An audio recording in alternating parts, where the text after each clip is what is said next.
ये मोदी की गारंटी और मोदी की गारंटी यानी गारंटी पूरा होने की गारंटी। साथियों, टूटती सड़कें, कूड़े के ढेर, सीवर ओवरफ्लो और प्रदूषित हवा, दिल्ली की जनता इन सब समस्याओं से त्रस्त रही है। अब यहां बनने वाली भाजपा सरकार दिल्ली को विकास की ऊर्जा के साथ एक आधुनिक शहर बनाएगी।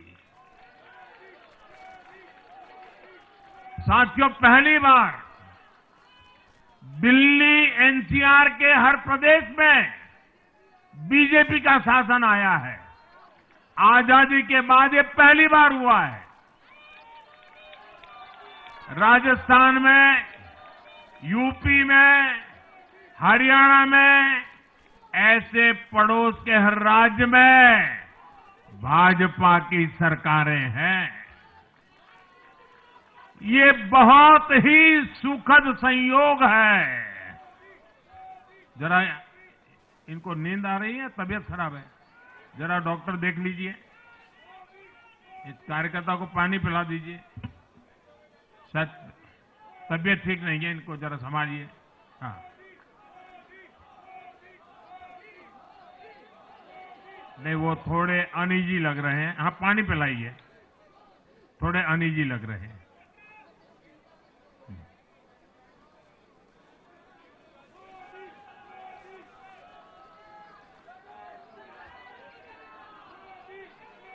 साथियों, इन सभी क्षेत्रों में आजादी के बाद पहली बार एक साथ भाजपा की सरकारें हैं।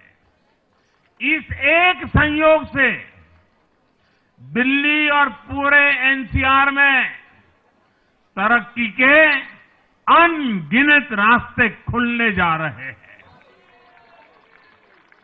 हमारी कोशिश होगी कि आने वाले समय में इस पूरे क्षेत्र में मोबिलिटी और इंफ्रास्ट्रक्चर पर ढेर सारा काम हो और इस क्षेत्र के नौजवानों को भी तरक्की के नए नए अवसर मिले।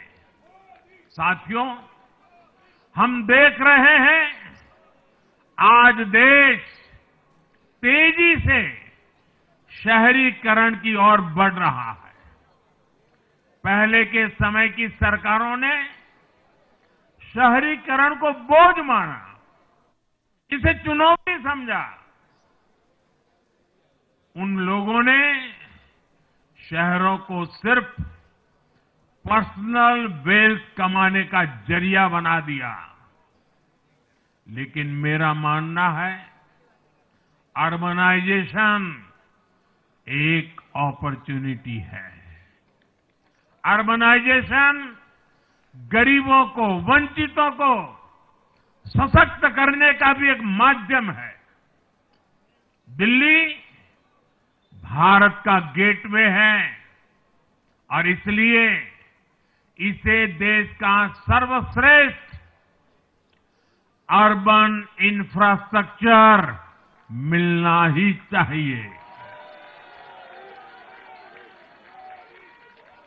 दिल्ली के लोगों ने हाउसिंग सेक्टर में हमारा काम देखा है। लोगों ने सड़कों के लिए हमारी परफॉर्मेंस देखी है। अब हम दिल्ली वालों की आकांक्षाओं को पूरा करने में पूरी शक्ति से जुट जाएंगे। साथियों, दिल्ली का जनादेश विकास के साथ ही विरासत की समृद्धि के लिए भी है। गंगे च यमुने चैव गोदावरी सरस्वती कावेरी नर्मदे सिंधु, ये भारत का सांस्कृतिक, और आध्यात्मिक उद्घोष है। मां यमुना हमारी आस्था का केंद्र है। तभी तो कहते हैं, नमो नमस्ते यमुने सदा त्वं भवस्व में मंगल कारणम च।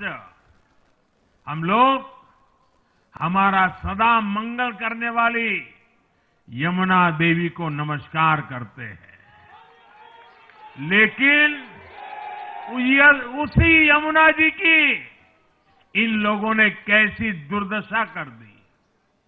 दिल्ली का तो अस्तित्व ही मां यमुना जी की गोद में पनपा है।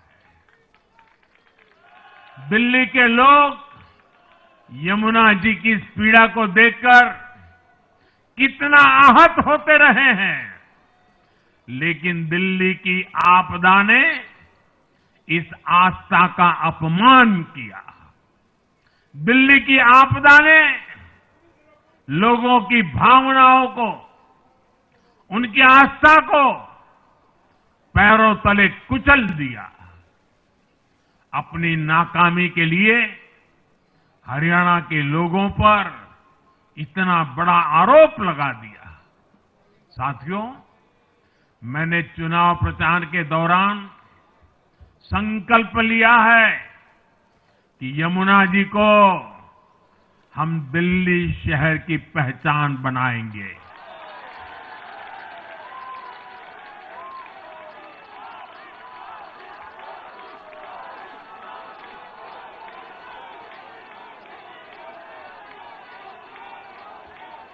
मैं जानता हूं ये काम कठिन है। मैं ये भी जानता हूं ये काम बहुत लंबे समय का है। गंगा जी का देखिए, राजीव गांधी के जमाने से वो काम चल रहा है। समय कितना ही क्यों न जाए, शक्ति कितनी ही क्यों न लगे, लेकिन अगर संकल्प मजबूत है तो यमुना जी के आशीर्वाद रहने वाले हैं। हम मां यमुना जी की सेवा के लिए हर प्रयास करेंगे, पूरे सेवा भाव से काम करेंगे। साथियों, ये आपदा वाले ये कहकर राजनीति में आए थे कि हम राजनीति बदल डालेंगे, लेकिन ये कट्टर बेईमान निकले। मैं आज वरिष्ठ महानुभाव श्रीमान अन्ना हजारे जी का बयान सुन रहा था। अन्ना हजारे जी काफी समय से इन आपदा वालों के कुकर्मों की पीड़ा झेल रहे थे। आज उन्हें भी उस पीड़ा से मुक्ति मिली होगी।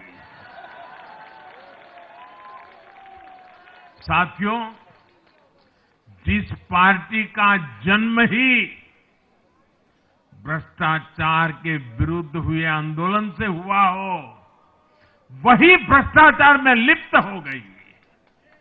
ये देश की ऐसी पार्टी बनी जिसके मुख्यमंत्री, मंत्री भ्रष्टाचार के आरोप में जेल गए, जो खुद को ईमानदारी का सर्टिफिकेट देते थे और दूसरों को बेईमानी का मेडल देते घूमते फिरते थे, वो खुद भ्रष्टाचारी निकले। ये दिल्ली के भरोसे के साथ बहुत बड़ा धोखा था।